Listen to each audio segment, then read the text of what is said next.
Welcome particularly, of course, to all new students to ICE. In a typical year, normally about 70% of our students are new. Welcome to all current and returning alumni to the Institute, and welcome back and welcome home to all University of Cambridge alumni. In case I forget to mention, if you are an alum of the university, there is a 25% discount on all non-matriculated courses at ICE for alumni. So that's something important to notice. So why do we exist? What is the point of the Institute within this amazing university that is Cambridge?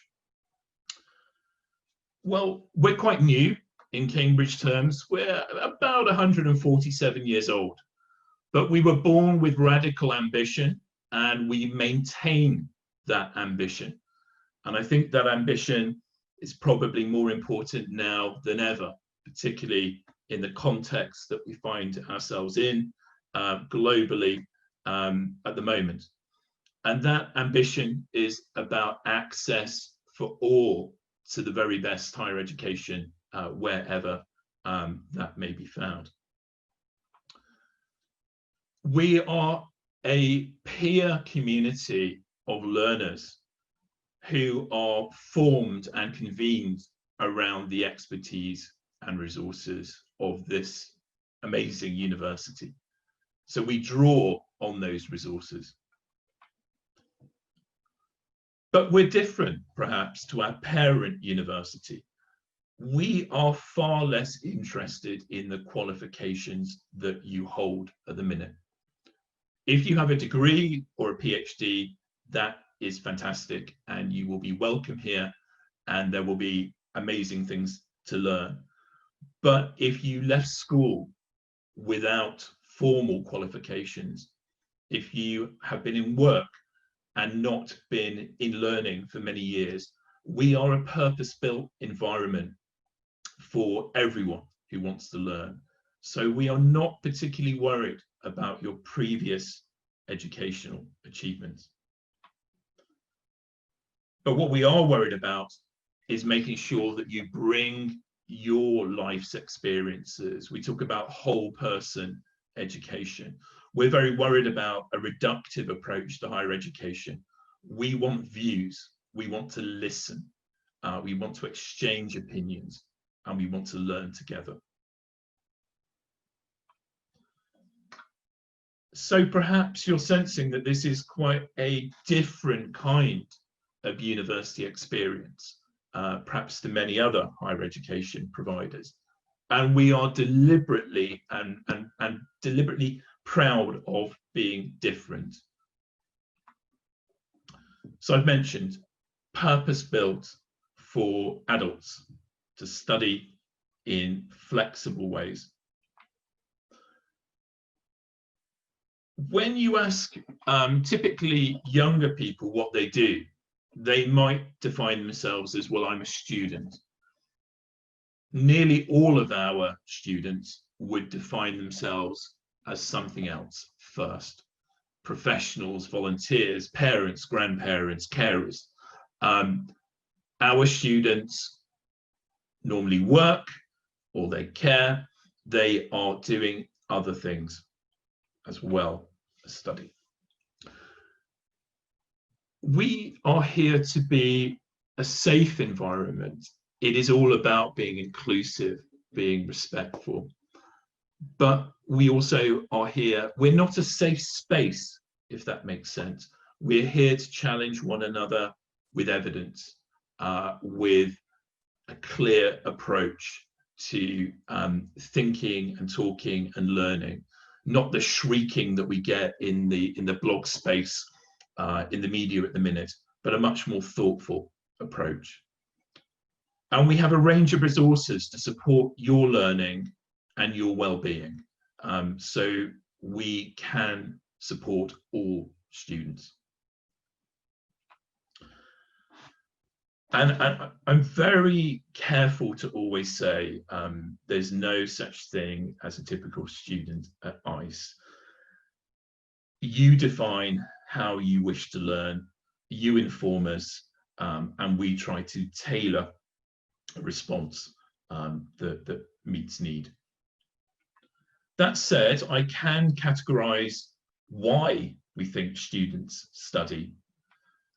We get a lot of students who are early career technical specialists, and they want to learn more about managing, they want to learn more about coaching, international relations. They want to broaden a view and competencies and skills.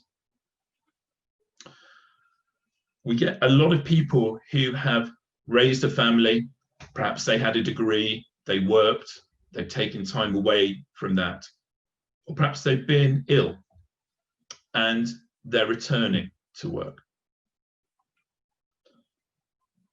Probably the majority of our mid-career students at ICE are trying to accelerate their careers, learning in specialist ways on award-bearing courses to be more competent, to be promoted, to fulfill a career ambition.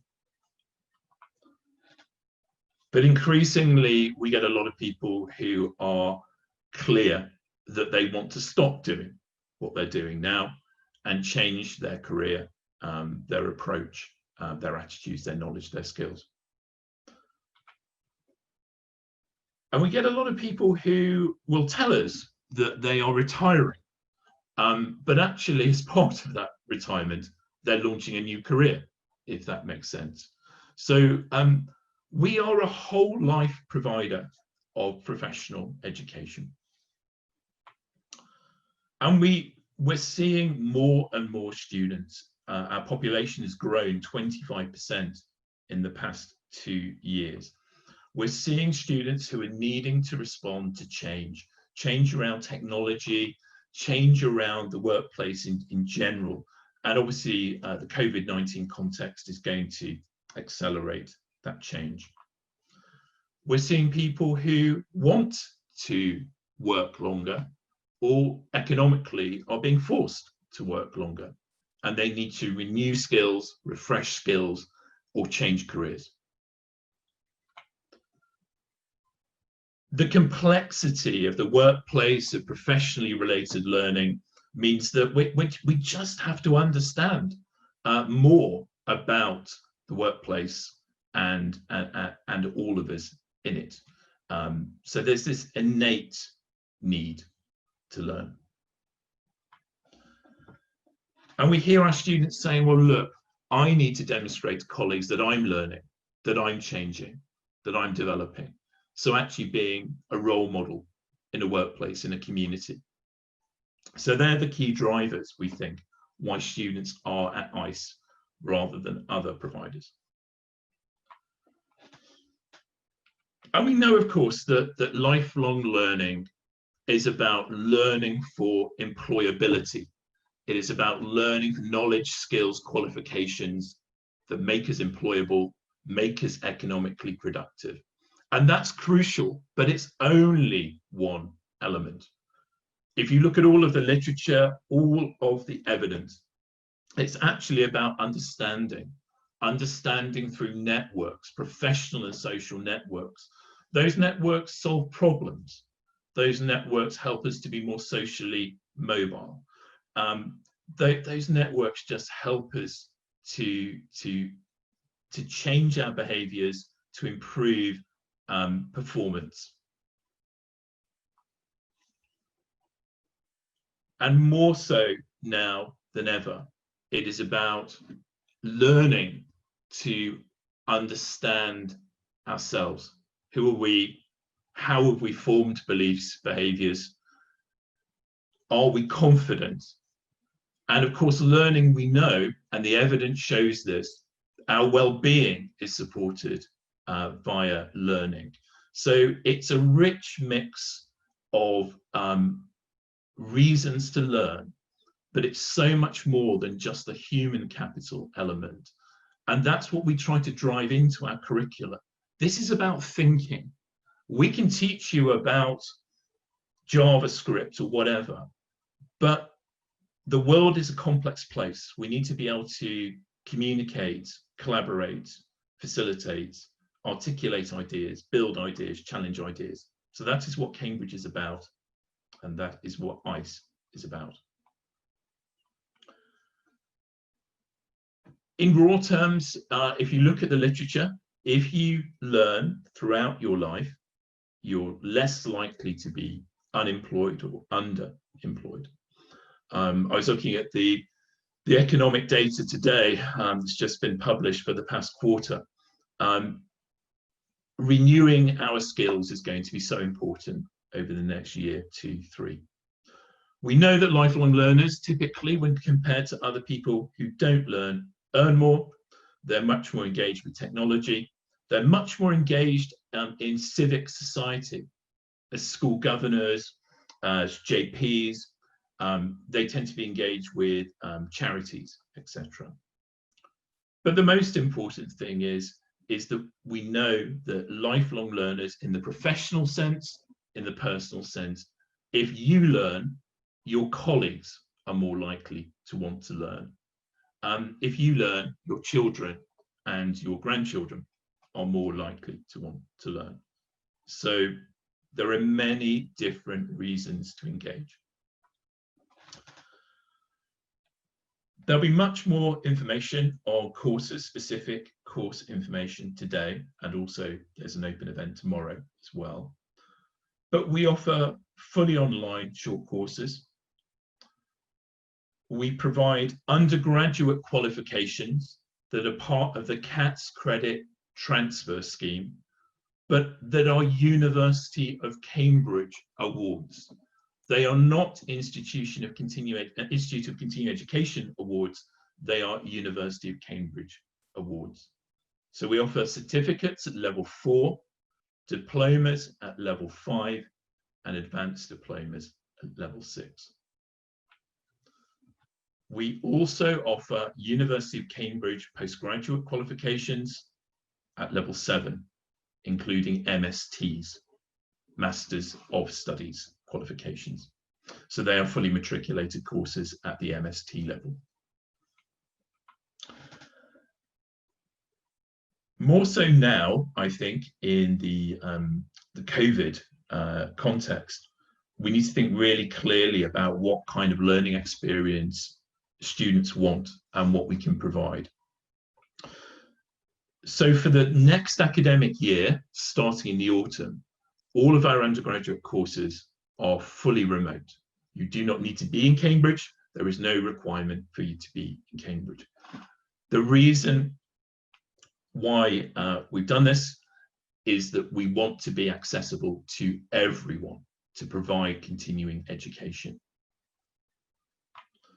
And similarly, postgraduate courses will start remotely in the autumn term, the Michaelmas term, as it's known at Cambridge, and then we'll review dependent on public health guidance. We use Zoom, Panopto, Moodle VLE, and many other modes besides. It will be interactive. There will be questions, polls, breakouts.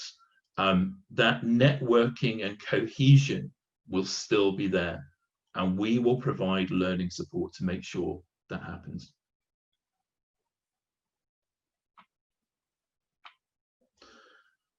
So who teaches? Our teachers are Cambridge academics, they're expert tutors, they are industry practitioners.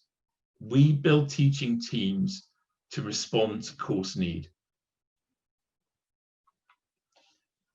We have program teams who support our students. Our program teams know our students. They know that you're busy. They know that we all have complex lives and we don't have time. So they're here to help and to ensure that we take a very pragmatic approach to learning. Our learning will be real time known as synchronous, but there'll also be asynchronous modes to learning, to learn at your convenience.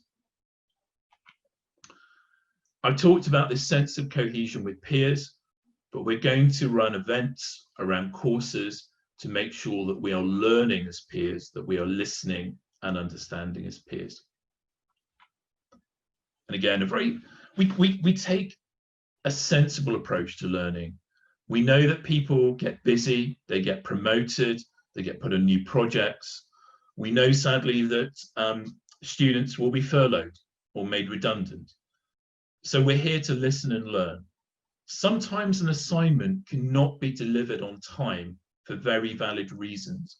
So we have approaches to deal with that and support you.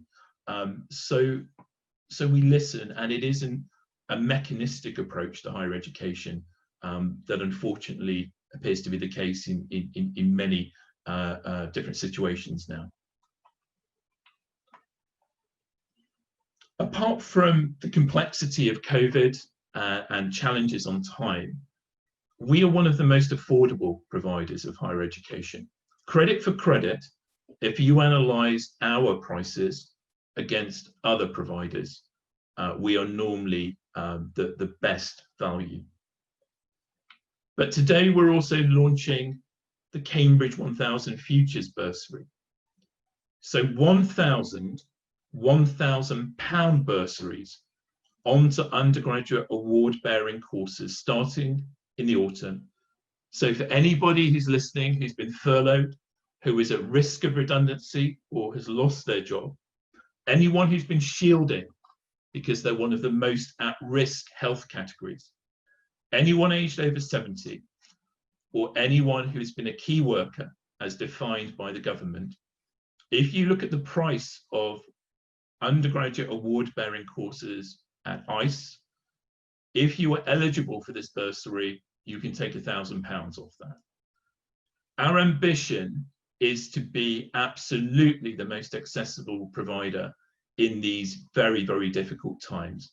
So if you've been affected by COVID, there is this £1,000 bursary. We have 1,000 of them that are now available as of today for courses that commence in the autumn. And we have a range of other bursaries as well. If you look at our bursary page, if you have not studied at a university level before, it is highly likely that there will be a bursary available to you, which will further reduce the cost of studying. So I hope you will join us, or at least consider joining us, or telling colleagues and friends, family about the Institute. It is a different type of university experience. We are purpose-built for flexible midlife learning. Our aim is to be affordable and accessible, and we have a clear focus on courses that have professionally relevant learning, focus on networks and identity. And of course, it's an added bonus that we are part of one of the greatest universities in the world.